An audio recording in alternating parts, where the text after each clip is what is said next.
Hello વિદ્યાર્થી મિત્રો, આજે આપણે જોવાનું છે ધોરણ 10નું ચેપ્ટર પહેલું વાસ્તવિક સંખ્યાઓનો સ્વાધ્યાય પહેલાનો છઠ્ઠો દાખલો. તેમાં શું છે કે સમજાવો કે 7 ગુણ્યા 11 ગુણ્યા 13 પ્લસ 13 અને 7 ગુણ્યા 6 ગુણ્યા 5 ગુણ્યા 4 ગુણ્યા 3 ગુણ્યા 2 ગુણ્યા 1 પ્લસ 5 એ શા માટે વિભાજ્ય સંખ્યાઓ છે. હવે આપણે એ સાબિત કરવું તો આપણે પેલી વિચારતા ભાઈ કેમ સાબિત કરવું કે શા માટે વિભાજ્ય સંખ્યા. તો તમને ખબર હોવી જોઈએ કે જે સંખ્યાને આપણે અવિભાજ્ય અવયવના ગુણાકાર સ્વરૂપે દર્શાવી શકીએ તે સંખ્યા હંમેશા વિભાજ્ય હોય. સમજાણું? નહીં તો પેલા જો મેન લીટી તમારે યાદ રાખીને તો એક નોંધ કરીને લખ નાખો. હું લખવાનું કે જે સંખ્યાને આપણે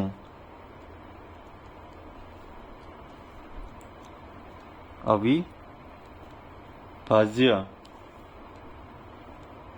અવયવના ગુણાકાર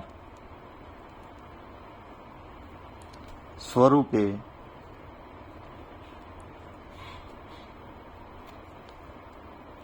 દર્શાવી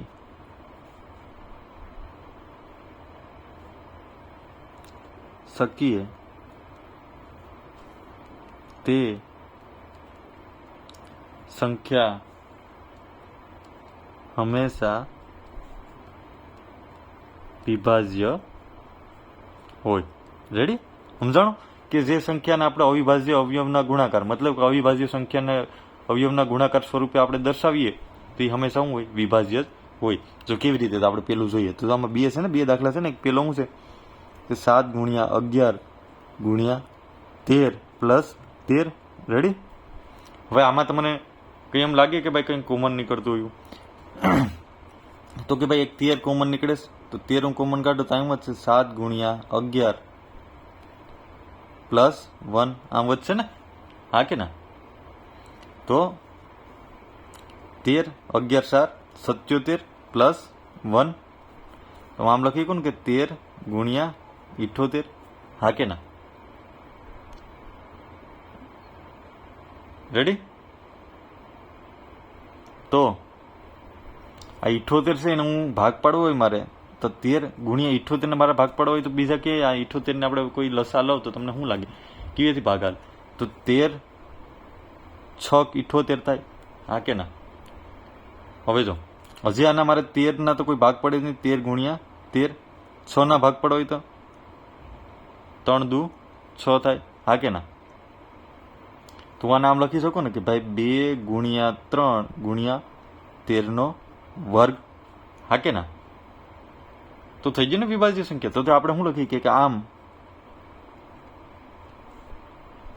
7 ગુણ્યા 11 ગુણ્યા 13 પ્લસ 13 ને અવિભાજ્ય અવયવોના ગુણાકાર સ્વરૂપે દર્શાવી શકાય છે. તેથી 7 ગુણ્યા 11 ગુણ્યા 13 પ્લસ 13 એ વિભાજ્ય સંખ્યા છે. રેડી? આવું જ કરવાનું છે આપણે. જેવી રીતના હવે શું છે બીજો દાખલો છે શું છે 7 ગુણ્યા 6 ગુણ્યા 5 ગુણ્યા 4 ગુણ્યા 3 ગુણ્યા 2 ગુણ્યા 1 પ્લસ 5 કોમન શું કાઢશે ભાઈ? તો કે ભાઈ 5 તો 5 કોમન કાઢું તો 7 ગુણ્યા 6 ગુણ્યા 5 તો કોમન નીકળ્યું 4 ગુણ્યા 3 ગુણ્યા 2 1 ને ન લખું તો ચાલે ને પ્લસ 1. રેડી? આવું મેળવ્યું આપણે. હવે ગુણાકાર કરશો તો 5 ના 5 6 7 42 થાય. બરાબર?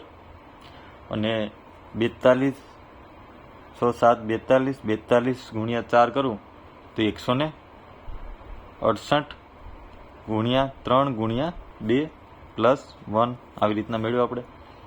હજી ગુણાકાર કરીએ આપણે તો 5 ના 5 તો 3 એર ગુણાકાર કરું કે બે હારે કરો? હાલો બે હારે કરશું આપણે નાનેથી. તો 8 દુ 16,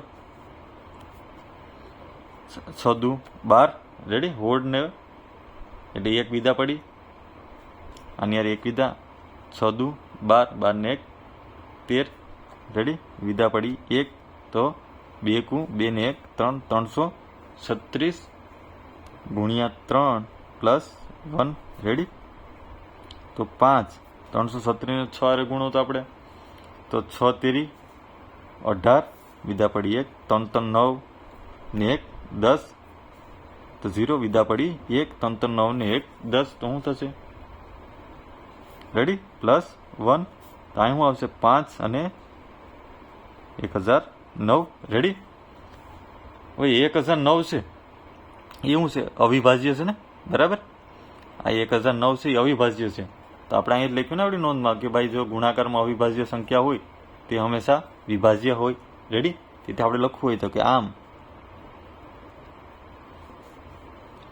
7 ગુણ્યા 6 ગુણ્યા 5 ગુણ્યા 4 ગુણ્યા 3 ગુણ્યા 2 ગુણ્યા 1 પ્લસ 5 ને અવિભાજ્ય અવયવોના ગુણાકાર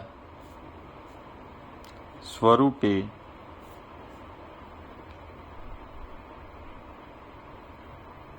દર્શાવી શકાય છે, રેડી? તેથી 7 ગુણ્યા 6 ગુણ્યા 5 ગુણ્યા 4 ગુણ્યા 3 ગુણ્યા 2 ગુણ્યા 1 પ્લસ 1 5 એ